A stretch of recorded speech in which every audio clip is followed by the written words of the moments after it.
Sa matinding pananalasa ng bagyong Krasing sa bansa na nagdulot ng pag-ulan, pagbaha at pagkasira ng mga kalsada, nagpamalas ang ating mga kapulisan sa Antique ng isang mabilis na aksyon upang maghatid ng seguridad at kaayusan sa mga residente.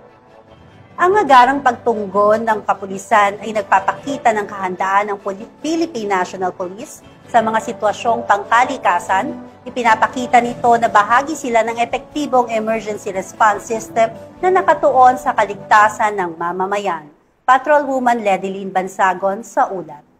Sa pananalasa ni Bagyong Krasing na nagdulot ng matinding pag-ulan, pagbaha at pagkasira ng mga kalsada sa iba't ibang bahagi ng Western Visayas, lumutang ang katatagan at kahandaan ng kapulisan sa pamamagitan ng mabilis na aksyon. Malinaw na ipinamalas ng mga kapulisan ng Antique ang kanilang sinumpaang tungkulin, ang maging tagapangalaga ng buhay, ari-arian at kapayapaan sa anumang panahon at pagkakataon. Sa direktiba ng Police Regional Office 6 sa pamumuno ni Police Brigadier General Josefino D. Ligan, Regional Director ng Pro-6 at sa utos ng pamunuan ng Antique Police Provincial Office, agad na kumilos sa mga kapulisan ng Sibaste Municipal Police Station upang magsagawa ng search and rescue operation kaugnay sa napaulat na 2 nawawalang individual sa bayan ng Sibaste, dulot ng pananalasa ni Bagyong Krasing nito lamang ika-22 ng Hulyo taong kasalukuyan. Ang mabilis na pagtugon ng mga kapulisan ay nagpapakita ng kanilang dedikasyon at pagiging laging handa sa anumang sitwasyong pang-emerhensya.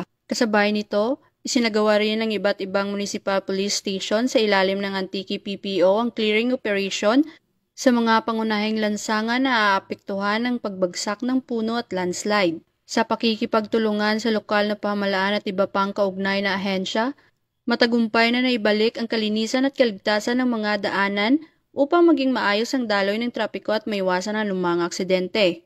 Bilang tugon sa panawagan ng tulong ng mga mamamayang nasalanta ng Bagyong Krasing, agad na isinagawa ng kapulisan ng Antique ang malawakang relief operations bilang bahagi ng makataong serbisyo ng Philippine National Police. Bitbit ang malasakit at hangaring magatid ng pag-asa, personal na inihatid ng mga pulis ng Antique ang mga pangunahing pangangailangan gaya ng bigas, dilata, malinis na inuming tubig, damit, at hygiene kits sa mga residenteng lubhang naapektuhan ng pananalasa ng bagyo. Ang mga gawaing ito ay bahagi ng patuloy na kampanya ng PNP na serbisyong tapat at maaasahan lalo na sa panahon ng sakuna. Muling pinatunayan ng kapulisan na ang kanilang serbisyo ay hindi lamang para sa batas, kundi para sa buhay at kapakanan ng bawat Pilipino. Patuloy na paninindigan bilang tagapagpangalaga ng kapayapaan, kaligtasan, at kaagapay ng bawat mamamayan sa oras ng pangangailangan. Mula dito sa Police Regional Office 6, ako ang inyong Police News Network Correspondent, Patrolwoman Ledilyn Bansagon, alagad ng batas, tagataguyod ng Balitang Pulis.